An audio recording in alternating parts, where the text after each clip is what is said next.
कि मुझे नीरज को खाना खिलाना है लंच में या नीरज को मुझे खिलाना है, जीता कौन और दूसरा स्टॉक कौन सा?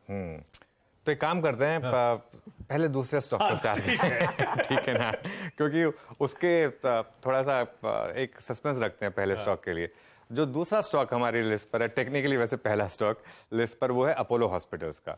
और अपोलो हॉस्पिटल्स का एक बार चार्ट लेकर आते हैं। कल बहुत बड़ी रैली हुई थी अपोलो हॉस्पिटल्स में, लेकिन देखिए ये स्टॉक मैंने स्पॉटलाइट में इसलिए लिया, कल मैसिव डिलीवरी बाइंग, 350 करोड़ की डिलीवरी बाइंग मैंने तो नहीं देखी अपोलो हॉस्पिटल्स में काफी टाइम से।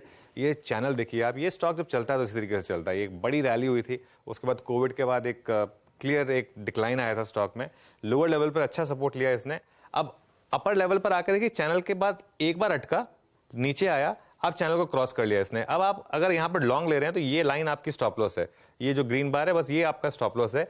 मुझे लग रहा है कि ये चैनल के ऊपर टिकने के लिए तैयार है। देखिए कल बहुत बड़ी रैली हुई थी, तो हो सकता है कि आज थोड़ा ये स्टॉक ना चले, कंसोलिडेट करे, करेक्शन दिखाए, लेकिन ओवरऑल बुलिश है काफी स्टॉक का चार्ट। और इसमें एक और चीज है, मैं पढ़ रहा था, इनकी जो गाइडेंस थी FY24 की, वो बहुत स्ट्रांग थी। अगर वो नंबर्स आ जाएं जो उन्होंने अलग अलग सेगमेंट में जिस तरीके की गाइडेंस दी थी अपोलो हॉस्पिटल्स की मैनेजमेंट ने, ये वो कारण है कि ये स्टॉक वापस लाइमलाइट में आया। और हेल्थ केयर पर तो खैर फोकस है ही, तो इसके लिए ये एक इंटरेस्टिंग स्टॉक है। चलिए मैं बता देता हूँ कि क्या एग्जैक्टली बोला उन्होंने। FY24 के लिए जैसे मैं कह रहा था कि रेवेन्यू गाइडेंस काफी स्ट्रांग है, उसमें वो 15% की ग्रोथ मान रहे हैं हॉस्पिटल सेगमेंट में, ऑफलाइन फार्मेसी में 19 से 20% की, और डायग्नोस्टिक रेवेन्यू में तो सीधा 3 साल में डबलिंग। और डायग्नोस्टिक्स में आपने देखा ही किस तरीके की रैली हुई है। तो ये वो कारण है जो हमने अपोलो हॉस्पिटल चुना है। स्टैंडर्ड डिस्क्लेमर, ये रिकमेंडेशन नहीं है, सिर्फ एक स्टॉक इंटरेस्टिंग लगा चार्ट पर। अब आ जाते हैं उस मामले पर, नीरज जी ने सही गैस किया था। ओरेकल की बात कर रहे हैं हम, ओरेकल फाइनेंशियल।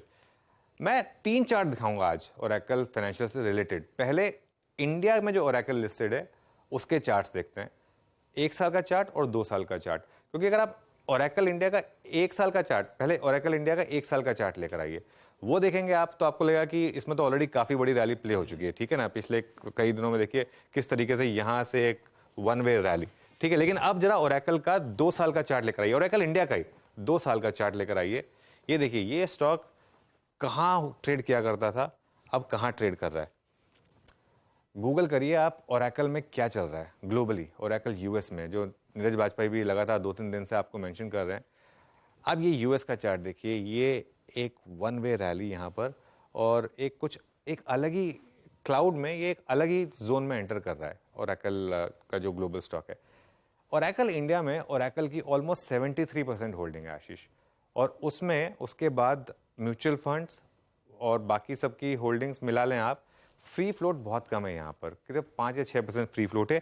एक और चीज, ये बहुत ही स्ट्रांग डिविडेंड यील्ड कंपनी है। इसका पिछले 3-4 साल का रिकॉर्ड रहा है, 220 से 230 रुपए ये कंपनी डिविडेंड देती है, तो करीब करीब आपको 6% की यील्ड बैठती है, डिविडेंड यील्ड यहाँ पर। और ये जो स्टॉक है ये ट्रेड करता है 17 टाइम्स। 17 टाइम्स कोई बहुत महंगा नहीं है आईटी कंपनियों के लिए, खासतौर से इस तरह की कंपनियों के लिए। और मोमेंटम यूएस के पेरेंट में काफी स्ट्रांग है।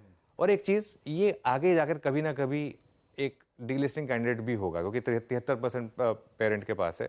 तो इसके लिए अगेन स्टैंडर्ड डिस्क्लेमर, रिकमेंडेशन नहीं है, सिर्फ 2 इंटरेस्टिंग स्टॉक, और दोनों में मोमेंटम बहुत स्ट्रांग है। पिछले कुछ दिनों में अच्छी रैली आई है, लेकिन लग रहा है चार्ट देखकर कि शायद रैली एक्सटेंड करेगी। बाकी दोनों ताबड़तोड़ तेजी में है, अपोलो हॉस्पिटल्स और ओरेकल फाइनेंशियल सर्विसेज, OFS